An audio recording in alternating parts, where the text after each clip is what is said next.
Boa tarde a todos. Jesus nos ilumine nesses momentos, a nossa mente esteja aberta ao entendimento, à reflexão desta noite. Jesus que, antes de avançarmos para esta proposta, vamos lembrar do contexto em que Allan Kardec encontrava-se inserido no século XIX, quando o positivismo, capitaneado, liderado por Emmanuel Kant, trazia uma nova proposta para a humanidade, para a sociedade, onde apenas o conhecimento científico era o verdadeiro conhecimento.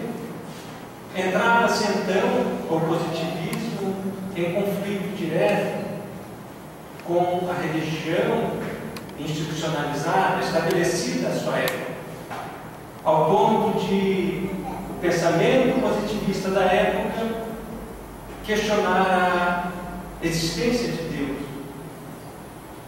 para chegar ao ponto então de propor a morte de Deus, porque já que o positivismo trazia o conhecimento científico e como Deus não era possível ser provado através da ciência que chegava à humanidade, matava-se a Deus. Dentro desse cenário surge então o Espiritismo, a doutrina espírita, e Allan Kardec, conhecedor do contexto em que estava inserido, inicia a obra O Livro dos Espíritos, com a sua questão número 1, que é Deus. E vamos perceber que Allan Kardec buscava muito mais do que um conhecimento a respeito da divindade.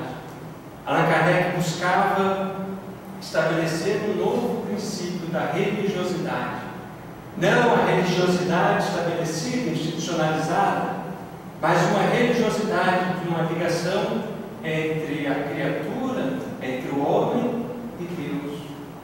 E para isso Allan Kardec então pergunta: o que é Deus?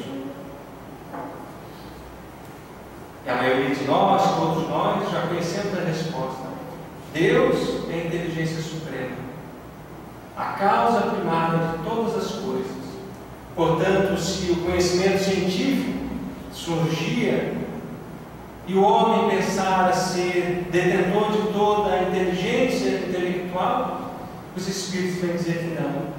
Deus é a inteligência suprema, e não somente a inteligência suprema, Deus é a causa primária de todas as coisas, estabelecendo que tudo em o universo repousa nas mãos de Deus, na causa que é Deus.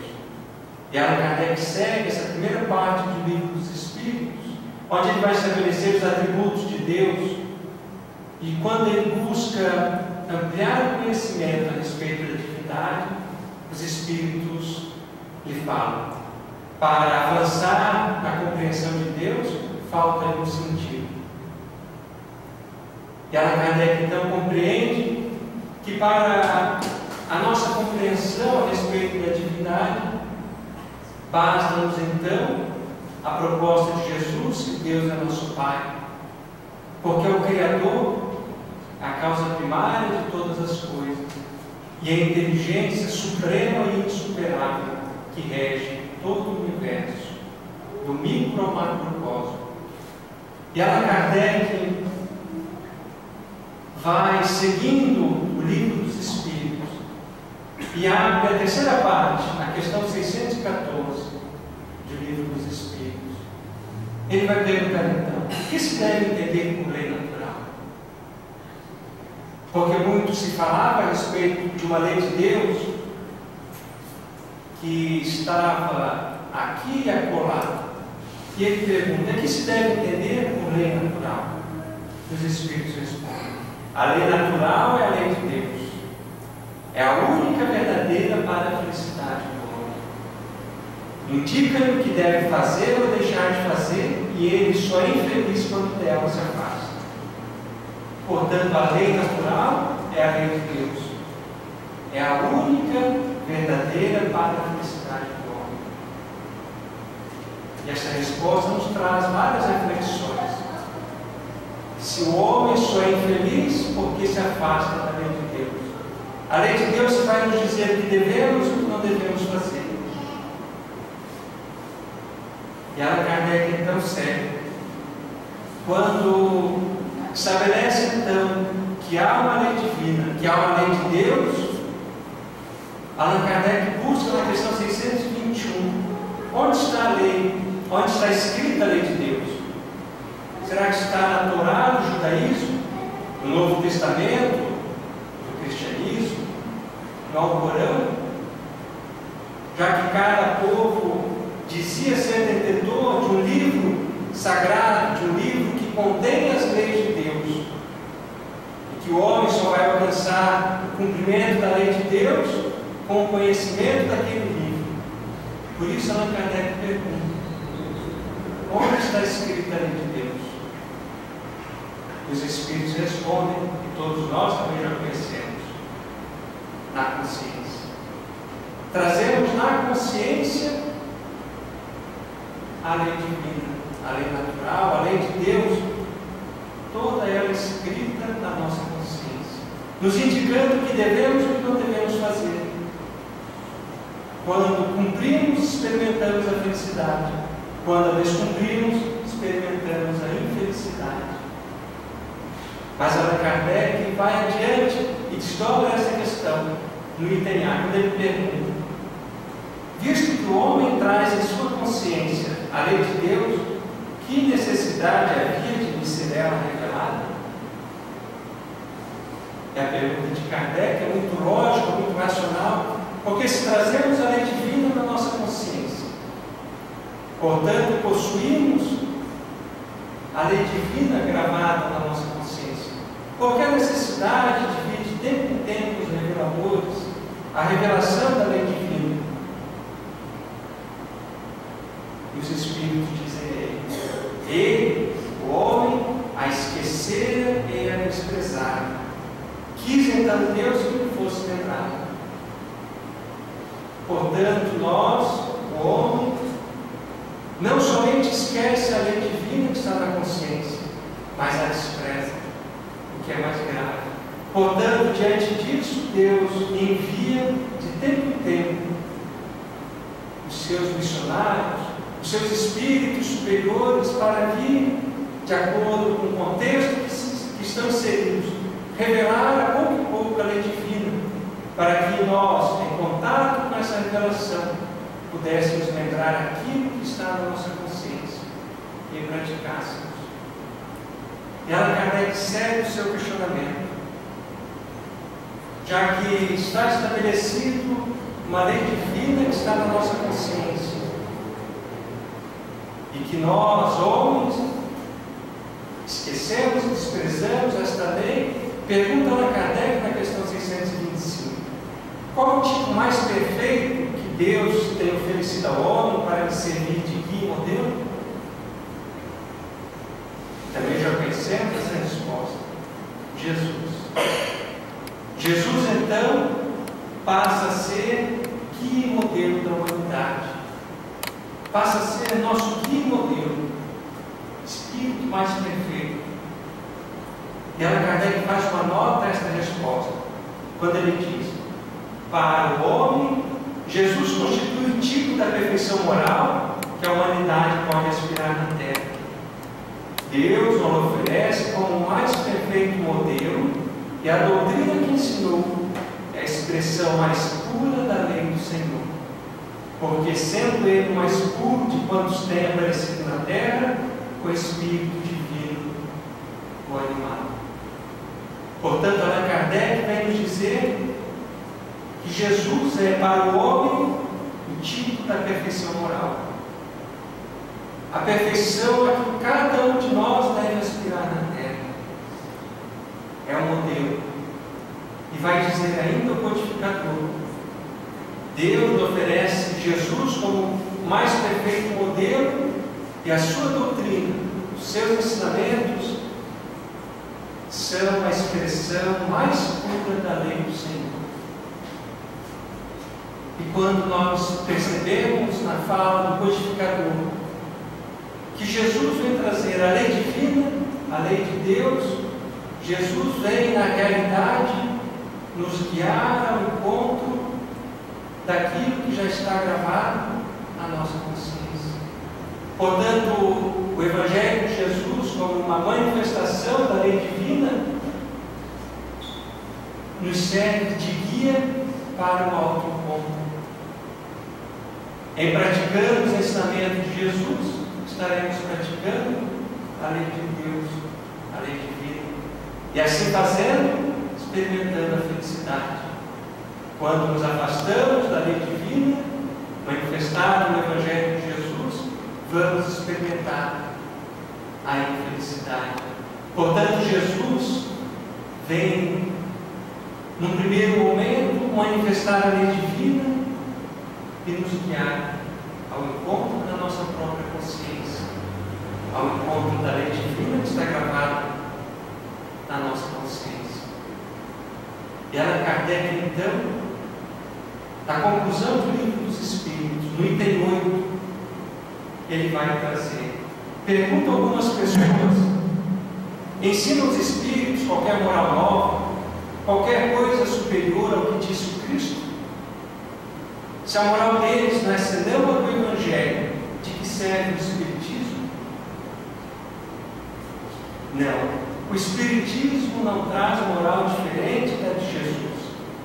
Mas perguntamos por nossa vez: antes que viesse o Cristo, não tinham os homens a lei dada por Deus a Moisés? A doutrina do Cristo não se acha contida no Decálogo? Disse por isso que a moral de Jesus é inútil. Vejamos que Allan Kardec vem trazer as três revelações: a revelação de Moisés, a revelação através de Jesus, que vem complementar e dar cumprimento à lei divina, e a terceira revelação, o Espiritismo, que Allan Kardec vem dizer, que vem trazer a moral do Cristo como base da sua moral. E ele vem trazer ainda como reflexão. Perguntaremos ainda aos que negam a utilidade da moral espírita: por que tão pouco praticada é a do Cristo?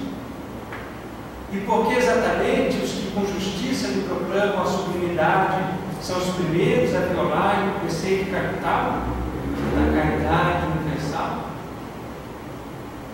Os Espíritos vêm não só confirmar a moral do Cristo, mas também mostrar-nos a sua utilidade prática. Tornam inteligíveis e patentes verdades que haviam sido ensinadas sob a forma alegórica.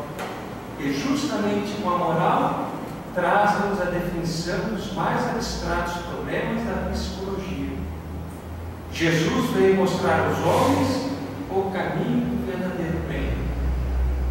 Porque, tendo enviado para fazer lembrar da sua lei, que estava esquecida, não havia Deus de enviar hoje os Espíritos, a fim de a lembrarem novamente aos homens e com maior precisão, quando eles a ouviram, para tudo sacrificar ao orgulho e à cobiça? Portanto, Allan Kardec traz a conclusão do item 8, que a moral que os Espíritos trazem é a moral do Cristo. Esta é a moral que o Espiritismo vem nos trazer. E os Espíritos não só vêm confirmar, mas vêm nos mostrar a sua utilidade prática. Isso vamos ver ao decorrer das obras básicas, mas de forma muito especial e profunda em o Evangelho segundo o Espiritismo, quando a temática vem nos trazer a realidade. Os Espíritos vêm colocar luz sobre os ensinamentos de Jesus, sobre as parábolas, e vamos então poder compreender melhor o que Jesus falava há 2000 anos. E continuam eles dizendo que Jesus veio mostrar aos homens, portanto veio ser guia para o caminho do verdadeiro bem. Veio então Jesus trazer a lei divina, a lei de Deus, e os Espíritos vêm novamente nos lembrar a moral do Cristo, para que nós pudéssemos então em lembrando a lei divina, praticar esses ensinamentos. Porque dizem, conclui Allan Kardec, que tudo sacrificamos ao orgulho e à cobiça. Portanto, passados quase 2000 anos, vem a doutrina espírita revivecer o Evangelho de Jesus. Portanto, com a doutrina espírita, Jesus passa novamente a iluminar o caminho da humanidade. A tal ponto que Allan Kardec, todas as obras da codificação, passa a trazer Jesus, o seu Evangelho, para fundamentar, para refletir os ensinamentos dos Espíritos. E vamos encontrar Jesus inserido no livro dos Médiuns, o Evangelho de Jesus aprofundado dentro do Evangelho segundo o Espiritismo. Vamos encontrar o Evangelho de Jesus na obra O Céu e o Inferno e na obra Gênesis. De forma especial, quando Allan Kardec vai aprofundar o estudo a respeito dos ditos milagres de Jesus, quando ele vai explicar à luz da razão espírita o que acontecia. Allan Kardec vai deixar as suas anotações, um vasto conteúdo das suas reflexões a respeito de Jesus, publicados mais tarde na Obras Póstumas, quando vamos compreender muito a respeito de Jesus e de sua ligação com a doutrina espírita. Portanto, Jesus, com a doutrina espírita, deixa de ser o homem preso da manjedoura cruz e torna-se então um espírito perfeito, aquele que alcançou a perfeição moral que cada um de nós deve aspirar aqui na terra. Emmanuel, no livro A Caminho da Luz, de forma muito clara, vai nos dizer que há uma comunidade de espíritos puros e eleitos pelo Senhor, que comandam, que dirigem as atividades do nosso sistema planetário, do nosso sistema solar. E diz Emmanuel que Jesus faz parte desse sistema, dessa comunidade de espíritos puros e eleitos pelo Senhor. E diz mais ainda Emmanuel, diz que em determinado momento, quando a parte da matéria se desperdia da nebulosa solar, Deus a entrega para que Jesus fosse, então, o grande arquiteto do nosso planeta. Ele que preparasse o orbe terrestre para que pudéssemos, bilhões de anos após, aqui habitarmos. E isto, diz a ciência, se deu a 4 bilhões e 500 milhões de anos atrás.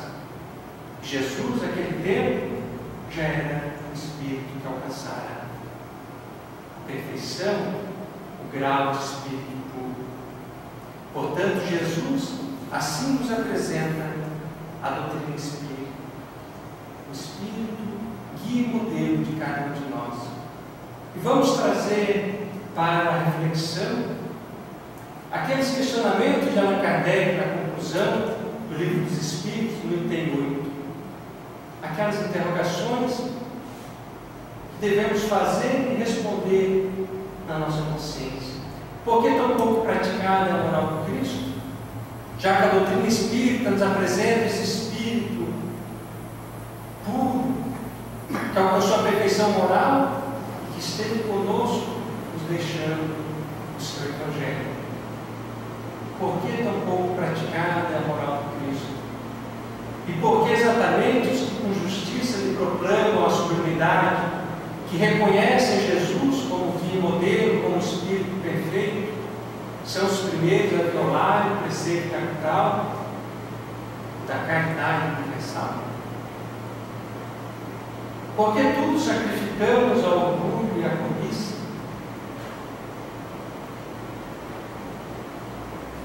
Por que nos afastamos dos ensinamentos de Jesus? Por que nos afastamos dos objetivos da criação? E Emmanuel, o benfeitor Emmanuel, vai trazer uma colocação muito oportuna na introdução da obra Caminho, Verdade e Vida. Ele vai nos dizer assim: por louvar Jesus nas igrejas, em menoscabá-lo na rua, temos naufragado 1000 vezes na nossa própria vida. A proposta do prefeito Emmanuel é que, se estamos naufragando nas nossas reencarnações, é porque louvamos Jesus na igreja, no templo, no centro espírita, mas na rua, na oficina de trabalho, nós estamos desprezando os seus ensinamentos, naufragamos 1000 vezes a nossa própria vida. Já que a doutrina espírita nos apresenta Jesus como guia e modelo, perguntamos por nossa vez: será que nós adotamos Jesus como guia e modelo?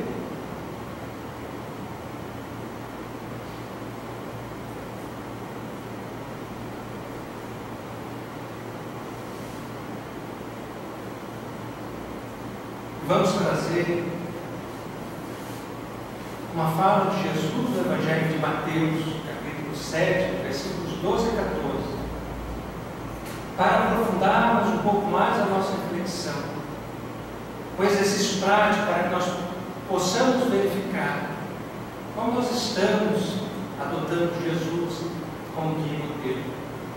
Jesus, diz Mateus, assim afirma: entrai pela porta estreita, porque larga é a porta, espaçoso o caminho que conduz à perdição, e muitos são os que entram por ela. E porque estreita é a porta, e apertado o caminho que leva à vida, e poucos há que a encontram. Jesus nos apresenta 2 portas. Uma porta larga, que nos leva ao caminho espaçoso, um caminho que nos conduz à perdição, e diz Jesus que muitos entram por essa porta. Nos apresenta uma outra porta, estreita, um caminho apertado, mas é um caminho que nos conduz à vida, e diz Jesus, ao seu tempo, que poucos entram. E Emmanuel, o benfeitor Emmanuel, no livro Cerca de Luz, assim vai dizer: muitos jornadeiam no mundo na larga avenida dos prazeres efêmeros, e esbarram no cipó do tédio ou da intemperança, quando não sucumbem sob as farpas do crime. Muitos preferem a estrada agradável dos caprichos pessoais aprendidos, e caem desavisados nos fossos de tenebrosos enganos, quando não se despeiam nos precipícios de tardio arrependimento. A porta larga, o caminho espaçoso, é o caminho que nos leva às ilusões, onde nós vamos ir jornadeando, como nos diz Emmanuel, os prazeres efêmeros, no atendimento aos nossos interesses pessoais, aos interesses do nosso ego, do nosso egoísmo, onde nós queremos acumular bens, acumular posses, ao nosso orgulho, onde nós queremos caminhar numa existência pensando sermos superiores ao nosso próximo, o caminho da vaidade, do ciúme, da inveja, tantas e tantas imperfeições que não somente carregamos dentro de nós, mas que conduzem os nossos atos, os nossos pensamentos e as nossas realizações. É o caminho que vai nos levar à perdição. E a fala de Jesus, o entendimento da doutrina espírita, é muito racional, porque este caminho que vamos percorrer, que é o caminho das ilusões, vai de fato nos conduzir à perdição. A perdição de uma oportunidade de crescimento espiritual. Vamos perder esta existência, esta oportunidade. Jesus mesmo falara, quando ele traz uma indagação, uma reflexão: que adianta o homem, que vale ao homem ganhar o mundo, perder a sua alma?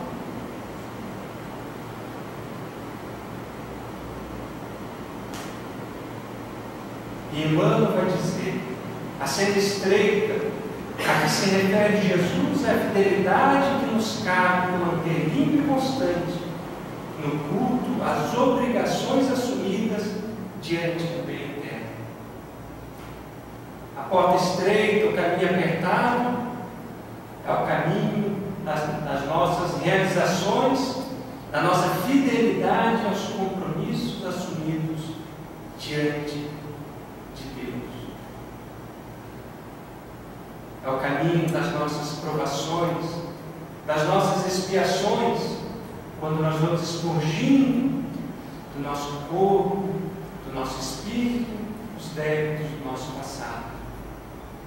É um caminho árduo, mas é o nosso caminho da fé, da resignação, de abraçarmos os nossos compromissos. E quando nós observamos as duas portas e olhamos o retrato da nossa sociedade, a fala de Jesus é muito atual, porque Jesus diz que a porta larga, o caminho espaçoso, é o caminho onde muitos e muitos adentram. É a porta que muitos seguem, que muitos abrem. A porta estreita, o caminho apertado da nossa fidelidade aos compromissos, poucos vão por ela, fala Jesus. Como nós estamos nos portando diante desses dois caminhos, diante dessas duas portas? Carlos Torres Pastorino, Espírito, na obra Impermanência e Imortalidade, discografado por Divaldo Pereira Franco, vai dizer que nós, espíritos imortais, no plano espiritual, traçamos uma jornada de redenção da alma, do espírito, onde nós vamos reparar nossos erros. E ele diz que quando mergulhamos na matéria, a nossa mente como que é dominada pelo nosso ego. Aquilo que planejamos, já não mais seguimos. O ego passa a dominar a nossa conduta. E nós vamos, diz Carlos Torres Pastorino, adotar aquele caminho das comodidades, das facilidades. Nós fugimos da dor, do sofrimento. Nós buscamos sempre o caminho mais fácil, mais espaçoso, dos prazeres. Preferimos viver uma vida de gozo, como se estivéssemos reencarnados para o período de férias, do que o compromisso do nosso céu, do espírito imortal que somos, da reparação, da expiação, do reajustamento do nosso perispírito, do reequilíbrio da nossa mente, porque este é o compromisso que vai nos levar à vida. E diante das duas portas, qual porta temos escolhido?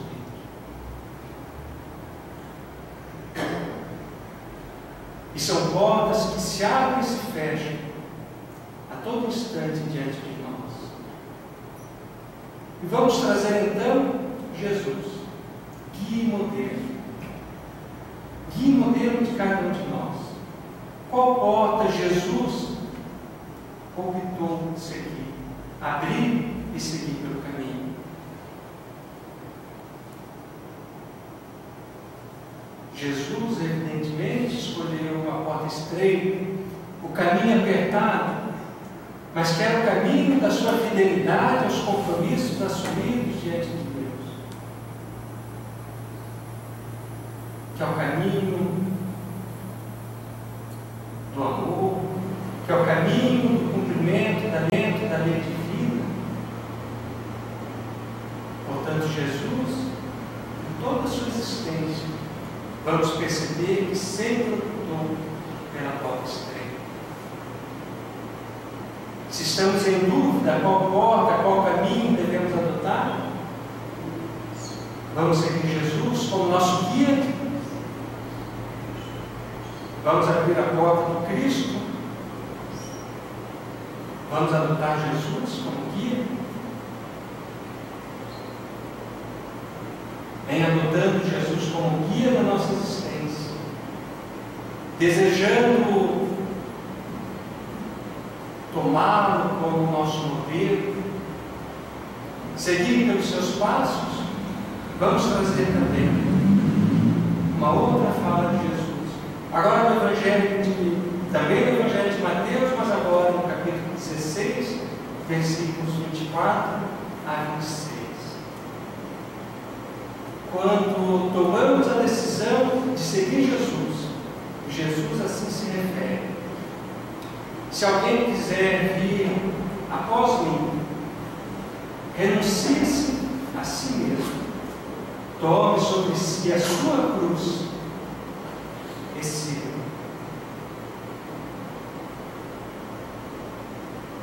Portanto, para seguirmos Jesus, é necessário renunciarmos a nós mesmos.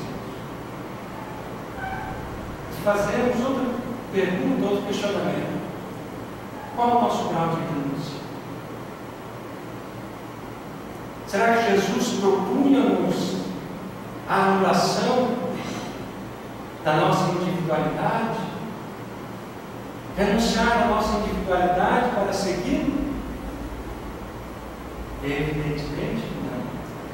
A proposta de Jesus era que renunciássemos à nossa personalidade egótica, ao nosso ego, esse que nos conduz, muitas vezes, nos recomendando o caminho, a porta larga, o caminho espaçoso. Este ego que vai nos recomendar a satisfação dos interesses pessoais. É preciso renunciar ao nosso ego, para ir renunciando ao nosso ego, alcançarmos o encontro com o Espírito imortal que é em nós. Renunciar ao nosso orgulho. Muitas vezes trazemos o orgulho ainda incrustado na alma e acreditamos ser os maiores, os grandiosos na terra. E é necessário renunciar ao nosso orgulho, renunciar à nossa vaidade, renunciar muitas vezes às nossas comodidades, ao nosso sofá quentinho, estofado, sairmos da nossa zona de conforto, porque é necessário seguir Jesus. Em fazendo esse exercício da renúncia, de renunciarmos a nós mesmos, é necessário o segundo passo: tomar sobre nós a nossa cruz. Mas que cruz Jesus se refere, senão a cruz dos nossos erros do passado? Que a doutrina espírita, através da reencarnação, quer nos esclarecer de forma muito lúcida as nossas existências pretéritas, onde nós fomos acumulando débitos, equívocos, erros, fomos prejudicados, prejudicamos, e todo bem que realizamos, assim como todo mal que praticamos, nos chega a nossa própria encarnação. Por isso precisamos tomar a nossa cruz, assumirmos a responsabilidade diante dos nossos erros, diante dos nossos acertos, para continuarmos caminhando. Não conseguiremos caminhar sem carregarmos, sem levarmos conosco aquilo que nós fomos. As consequências do mal que praticamos, assim como trazemos a consequência de todo o bem que também realizamos. Mas é necessário assumirmos a nossa responsabilidade diante da consequência de tudo que realizamos, nesta ou nas nossas vidas passadas. E muitas vezes desejamos largar a cruz, cortar a cruz, passar a cruz para o nosso companheiro, deixarmos a cruz na igreja, no centro espírita. Mas já falava Jesus há 2000 anos. É necessário carregarmos, tomarmos a nossa cruz. E a partir do momento que temos a consciência desse nosso dever e assumimos com resignação esta proposta de Jesus, a nossa fidelidade aos compromissos assumidos, é o momento então de seguir Jesus. Não mais nos desertos da Galileia para a Judéia, de Cafarnaum para Jerusalém, de Jerusalém para Jericó, para Nazaré, mas seguir Jesus através do exercício prático dos seus ensinamentos, de colocarmos em prática no dia a dia o seu Evangelho. É difícil, é um grande desafio, mas que devemos empreender os nossos esforços para alcançá-lo. E Jesus, em várias outras oportunidades, faz a mesma proposta. Renuncia-se a si mesmo, tome a sua cruz e segue. Quando um jovem busca, diz: Senhor, o que devo fazer para seguir-te, para alcançar a vida eterna? E Jesus diz: cumpra a lei, cumpra os mandamentos que estavam estabelecidos. E o jovem diz a ele: mas Senhor, já os cumpro todos. Aí Jesus diz àquele jovem: se queres ser perfeito, a proposta da perfeição moral, se queres ser perfeito, vai, vende tudo que tens, dá aos pobres e terás um tesouro no céu. E após, vem e segue. A proposta para aquele jovem que Jesus, ao escutando a sua alma, provavelmente alcançou nele o apego à matéria, as posses materiais, ao egoísmo. E Jesus faz a proposta da renúncia. Renuncie a si mesmo. Vá, vende tudo, dá aos pobres e depois segue. A renúncia. E a doutrina espírita vem nos dizer que a verdadeira propriedade são as nossas virtudes. Porque podemos dizer que essa proposta não é para nós, porque nós não temos posses, não temos bens. E a verdadeira propriedade da paciência, da tolerância, da compreensão, da caridade, será que conseguimos ir e ter com aqueles pobres da matéria, pobres morais, que muitas vezes esperam uma mão amiga, uma fala, uma conversa? Será que estamos alcançando esta proposta de Jesus? Há outro jovem que propunha ao mestre primeiro enterrar ao pai. Jesus diz: deixe os mortos enterrem os seus mortos. E Simão Pedro, em ouvindo repetidamente a proposta de Jesus, da renúncia, de tomar a cruz, de seguir os passos, Simão Pedro não se conteve. E Simão Pedro pergunta a Jesus: eis que nós temos deixado tudo e te seguimos, que receberemos? E vamos ver de forma mais acentuada, após a crucificação de Jesus, o seu ressurgimento espiritual, o compromisso dos seus discípulos diante do seu Evangelho, renunciando a si mesmos, tomando a cruz e seguindo os ensinamentos de Jesus. E Jesus diz então a Simão Pedro: em verdade vos digo que vós, que me seguistes, quando na regeneração o Filho do Homem se assentar no trono da sua glória, também vós vos assentareis.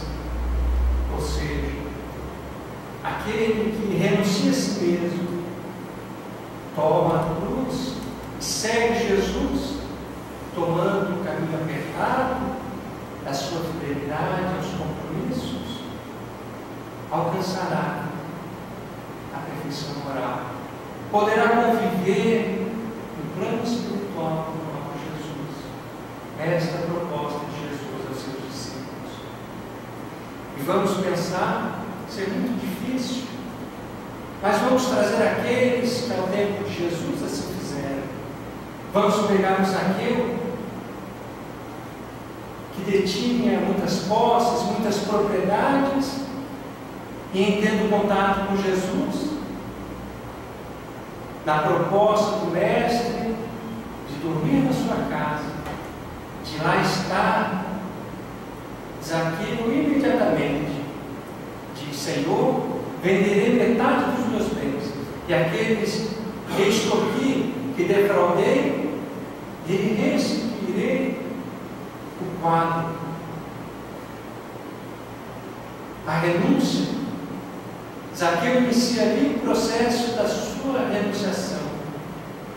A renúncia aos bens materiais, às posses. E após a crucificação do Mestre, passa ele a integrar o colégio apostólico dos discípulos, passa a ser um verdadeiro cristão, tomando a cruz daquilo que houvera feito, mas passa a seguir os ensinamentos de Jesus, tornando-se então Matias, aquele que substituiria Judas, e vai, no decorrer das suas existências, servir a Jesus, servir na seara do Mestre, para tornar-se um Espírito iluminado, auxiliando-nos até os dias atuais ao entendimento, orientando os nossos caminhos, para que não caiamos mais como filhos do Calvário que somos. Vamos encontrar Joana de Cusa, onde Humberto de Campos, no livro Boa Nova, vai dizer que Joana, em determinado momento, procura Jesus. Em relatando a Jesus a condição do seu marido, imiscuído no poder político de Roma, numa vida desregrada, indisciplinada, e Joana diz a Jesus: Senhor, deixarei para trás o meu lar para seguir-te. Jesus diz a ela: Joana, teu compromisso primeiro é com o lar, é com teu marido, é com teu filho. Por isso, retorna ao teu lar. Envia o teu amor, os teus esforços ao teu marido e ao teu filho. Joana de Cusa, em desejando seguir Jesus, recebe o convite da sua própria renunciação. Renunciar-se a si mesmo, ao seu desejo de seguir Jesus, de retornar ao lar, tomando sobre si a sua cruz, porque o lar faz parte do nosso compromisso, das consequências daquilo que fizemos. É necessário o reajuste no lar, nossos compromissos amorosos que lá estão. Joana de Cusa, assim fazendo, segue os ensinamentos de Jesus, embora o seguisse também pessoalmente, mas seguia a prática do seu Evangelho. Vamos encontrar no Saulo de Tarso, que, enfocando o poder máximo do Sinédrio como um objetivo existencial, inicia a perseguição aos cristãos, martiriza Estevão, e em partindo para Damasco para prender e martirizar Ananias, encontra Jesus. Basta um questionamento: Saulo, Saulo, por que me persegues? E Saulo, naquele instante, na presença de Jesus, começa o seu processo de renúncia. Renuncia-se a si mesmo, ao poder, ao seu egoísmo, à sua vaidade,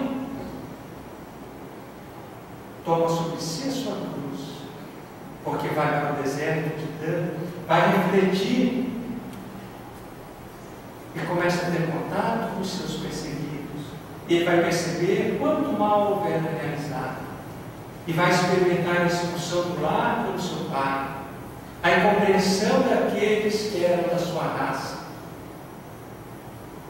mas toma a responsabilidade das consequências dos seus atos, passa então a seguir Jesus, a praticar os seus ensinamentos, e vai a todo aquele mundo conhecido de então falar de Jesus, ser açoitado, mas fiel ao compromisso assumido diante de Jesus. Vamos encontrar um Agostinho de Hipona, em que, tendo uma vida devassa, indisciplinada, entregue aos prazeres, percorrendo a larga avenida dos prazeres efêmeros que a vida apresenta, em determinado momento, adentrando na Catedral de Milão, ouve Ambrósio, o bispo Ambrósio, falar de Jesus. E quando Ambrósio fazia a leitura do Evangelho de Jesus, exatamente esta proposta do Mestre, Agostinho passou a refletir: quem é esse homem que pede que deixemos tudo para trás para seguir? Quem é este homem que pede que assuma o compromisso neste momento, que não permite, que vai enterrar os seus familiares, que fala jovem que tem que ser naquele momento, porque depois pode ser tarde demais? E quando Agostinho compreende a proposta do Cristo, renuncia-se a si mesmo, a sua vida, a satisfação dos seus interesses pessoais, dos seus prazeres, toma a sua cruz e segue Jesus, tornando-se o maior cristão do século V. Um Francisco de Assis, no mesmo processo, renunciando até mesmo o seu sobrenome, assumindo as consequências dos seus atos para seguir Jesus. Esta proposta, vamos perceber que ela é totalmente, ou melhor, possível de ser alcançada. É necessário um mergulho interior para renunciarmos ao nosso ego, ao nosso orgulho, à nossa vaidade, deixarmos que o eu espiritual acenda, que possa nos conduzir diante da vida. E é necessário seguirmos o ensinamento de Jesus. Por isso Jesus assim nos apresenta como um grande guia, mas também nos apresenta como um grande modelo, o modelo da fé em Deus, o modelo do grande servidor que foi, o modelo do amor incondicional a todos aqueles que buscaram, o modelo da justiça. Quando Moisés trazia a justiça delimitada na premissa do não fazer, não roubar, não matar, não cobiçar, Jesus vem de forma muito objetiva e nos convidando à prática dos seus ensinamentos, dizendo: faça ao teu próximo aquilo que gostarias que ele fosse feito. Não há justiça maior do que esta premissa. Em realizando para o nosso próximo aquilo que gostaríamos que nos fosse feito, estamos alcançando a justiça.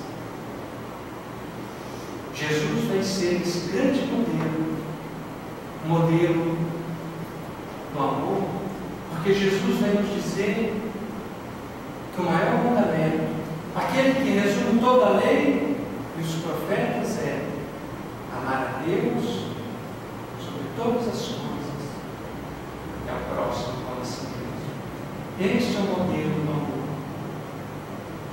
Será que conseguimos alcançar a proposta do Cristo? Em concluindo, Emmanuel vai nos dizer, no livro 7, se alguém quiser vir após mim, renuncie a si mesmo, tome a sua cruz e segue. Amai vossos inimigos, orai pelos que vos perseguem e caluniam, bendizei os que vos maldizem, emprestai sem nada esperardes. Não julgueis para não serem julgados. Entre vós, o maior seja servo de todos. Buscai a porta estreita, eis que vos envio como ovelhas ao meio dos lobos. No mundo tereis tribulações, e com medo do benfeitor. Mediante afirmativas tão claras, é impossível aguardar em Cristo um valor de vida fácil. Ninguém se aproxime dele sem o desejo sincero de aprender a melhorar-se. Ser cristianismo e esperança sublime, amor celeste e fé restauradora é também trabalho, sacrifício, aperfeiçoamento incessante.